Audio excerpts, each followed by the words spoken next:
જનમત ન્યૂઝમાં આપનું સ્વાગત છે। વડોદરામાં નગર પ્રાથમિક શિક્ષણ સમિતિ દ્વારા આયોજિત 53મો સયાજી કાર્નિવલ 2026 આવતીકાલે ભવ્ય રીતે શરૂ થવાનો છે। આ સંદર્ભે આજે યોજાયેલી પત્રકાર પરિષદમાં વિસ્તૃત માહિતી આપવામાં આવી હતી। બાળમેળાનો ઉદ્ઘાટન સમારોહ 23મી જાન્યુઆરી સાંજે 5 વાગ્યે સયાજીબાગ ખાતે યોજાશે। આ બાળમેળામાં એનપીએસએસની 121 પ્રાથમિક શાળાઓ, 10 માધ્યમિક શાળાઓ અને 100 બાલવાડીના વિદ્યાર્થીઓ જોડાશે। વિદ્યાર્થીઓ દ્વારા મલખમ, રોપ મલખમ, યોગ પિરામિડ, શૌર્ય પ્રદર્શન, લાઠી, તલવાર અને ભાલાના કરતબો રજૂ કરવામાં આવશે। સાંસ્કૃતિક વિભાગમાં થીમ આધારિત નાટકો, ડાન્સ, ફોક ડાન્સ, ગરબા, રાસ અને રાજસ્થાની નૃત્ય સહિત કુલ 112 કૃતિઓ 3 દિવસમાં રજૂ થશે। આ સાથે ફનફેર વિભાગમાં વિવિધ રમતો અને પ્રોજેક્ટ્સ પણ રાખવામાં આવ્યા છે। બાળમેળાનો લાભ નગરજનો સવારે 8 થી રાત્રિના 8 સુધી લઈ શકશે। જે પણ કઈ શુભચિંતકોએ ચિંતા અલગ અલગ વિષયોના માધ્યમમાં રજૂ કરી છે અથવા કરવાના છે, આમ તો થોડું વહેલું કીધું હોત તો એમાં બી કદાચ, પણ આ બધું અમે ઓલરેડી કેટર કરી લીધું છે। કારણ કે બાળમેળાની પ્રાથમિક મિટિંગમાં એ મિટિંગ 15 મિનિટ 20 મિનિટ નથી ચાલી, 4 કલાક ચાલી છે, જેમાં તમામ પાસાઓ, તમામ વિભાગોને લઈને વિસ્તૃત ચર્ચા કરવામાં આવી છે, વિચારોનું આદાન પ્રદાન કરવામાં આવ્યું છે। પરંતુ જ્યારે કોઈ એક નિર્ણય પર આવતા હોય તો એક સામૂહિક નિર્ણય હોય, અને જ્યારે કોઈક નિર્ણય આ ચેર પરથી મનોમંથનના અંતે લેવાય, નિર્ણય તો લેવો પડતો હોય છે, અને નિર્ણય જ્યારે લઈએ ત્યારે એ સૌનો નિર્ણય બોર્ડનો નિર્ણય બની જતો હોય છે, અને ભેગા મળીને એક જ લક્ષ્ય તરફ બાળમેળાને ઉત્કૃષ્ટ કક્ષાનો આયોજનની દ્રષ્ટિએ હોય કે વ્યવસ્થાની દ્રષ્ટિએ હોય કે મનોરંજનની દ્રષ્ટિએ હોય, કઈ રીતે વડોદરાના નગરજનો સમક્ષ પ્રસ્તુત કરવો એ એકમાત્ર અંતિમ લક્ષ્ય છે।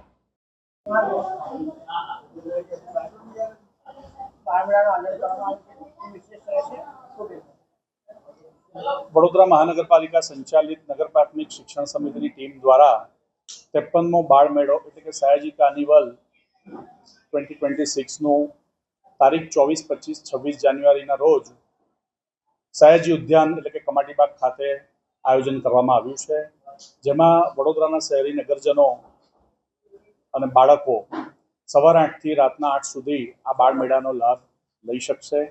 આ બાળમેળાનો ઉદ્ઘાટન સમારોહ મંત્રીશ્રી અને શીર્ષ નેતૃત્વની ઉપસ્થિતિમાં, મહાનુભાવો આમંત્રિતોની ઉપસ્થિતિમાં 23 જાન્યુઆરીના રોજ સાંજે 5 કલાકે સયાજી ઉદ્યાનમાં જ યોજાશે। ઉદ્ઘાટન સમારોહમાં બાળકો દ્વારા ગુજરાતી લોકનાટ્ય ભવાઈના માધ્યમથી સુંદર મજાનું સંચાલન કરીને લોક ઉપયોગી મેસેજ આપવામાં આવશે।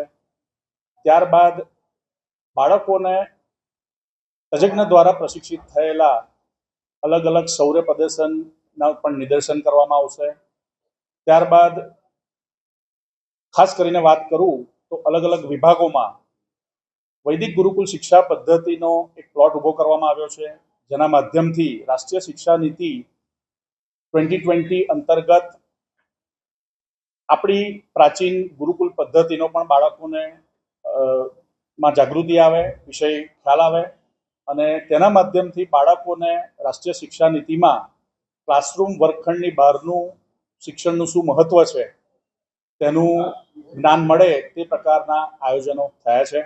સાથે સાથે શૈક્ષણિક પ્રોજેક્ટનો વિભાગ હોય, સાંસ્કૃતિક વિભાગ હોય, બાહ્ય સાંસ્કૃતિકમાં બાળકોનું ટેલેન્ટ પ્રદર્શિત કરવાનો વિભાગ હોય, ફનફેરના માધ્યમથી બાળકોને મોજ પડી જાય તેવી રમતગમતનું આયોજન હોય, અને છેવટે તાજો, પૌષ્ટિક અને ગરમ ખોરાક મળે તે હેતુથી આનંદ બજારમાં ફૂડ કોર્ટનું આયોજન હોય। એમ કુલ મળીને બાળકોને અને વડોદરાના નગરજનોને ખૂબ સુંદર મજાનો લાવો મળે એ પ્રકારનું ઓવરઓલ આયોજન કરવામાં આવ્યું છે। Done, thank you.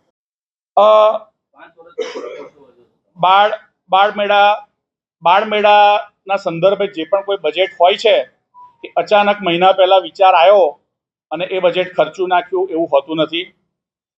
આ એક સરકારી સંસ્થા છે, એના પણ કેટલાક ચલાવવાના નીતિ નિયમો અને માપદંડ છે। અમે સંપૂર્ણ બજેટ માટે વીએમસી પર, વડોદરા મ્યુનિસિપલ કોર્પોરેશન પર અથવા રાજ્ય સરકાર પર અમે લોકો નિર્ભર છીએ, અને કોઈ પણ સમગ્ર જે પણ અમારું બજેટ હોય એનું પ્રાવધાન કે જોગવાઈ અમારા જે પણ કંઈ લાગતા વળગતા પોલિટિકલ ગણો કે એડમિનિસ્ટ્રેટિવ ગણો એ અધિકારીઓ જોડે સંકલન કરીને એ બજેટની અમાઉન્ટ એમનું પ્રાવધાન થતું હોય છે, અને એની મર્યાદામાં જ ખર્ચો થતો હોય છે। અને છતાં કોઈક એવો કન્સેપ્ટ ઇમ્પ્લિમેન્ટ કરવાની જરૂર જણાય તો અમે પૂર્વ મંજૂરી લઈને એ બજેટ રિવાઇઝ કરીને એ ખર્ચો વધારવાની પણ અમારી પાસે સત્તા છે. ગેસના બોટલના માધ્યમથી પ્રત્યેક સ્ટોલ પર એક થોડો સેફટીનો ઇસ્યુ થતો હતો, એને એડ્રેસ કરતા આ વખતે એક સેન્ટ્રલ કિચન કરવાનું નક્કી કર્યું છે, જેમાં તમામ પ્રકારની જરૂરી મંજૂરી તેમજ જે પણ કંઈ પ્રિકોશનરી મેઝર લઈ શકાય આપણા આનંદ પ્રમોદના મૂળ હેતુને નુકસાન પહોંચાડ્યા વગર તે તમામ પ્રકારની બાબતોનું ધ્યાનમાં રાખવામાં આવ્યું છે. સાથે સાથે બાળકોને કોઈ પણ વ્યક્તિ છૂટો છવાયો આવીને ગમે તે વસ્તુ જે કદાચ બની શકે કે આટલું મોટું આયોજન થતું હોય તો આપણો ઈરાદો સારો હોય, પરંતુ કોઈક એવી વસ્તુ જાણતા અજાણતા બિન આરોગ્યપ્રદ વસ્તુનું વેચાણ ન થઈ જાય અને વેચાણ થયા પછી કોઈ બાળકને કે કોઈ પણ આરોગ્યને નુકસાન ન થાય તેની તકેદારીના ભાગરૂપે એક સેન્ટ્રલાઇઝ વ્યવસ્થા ગોઠવી છે.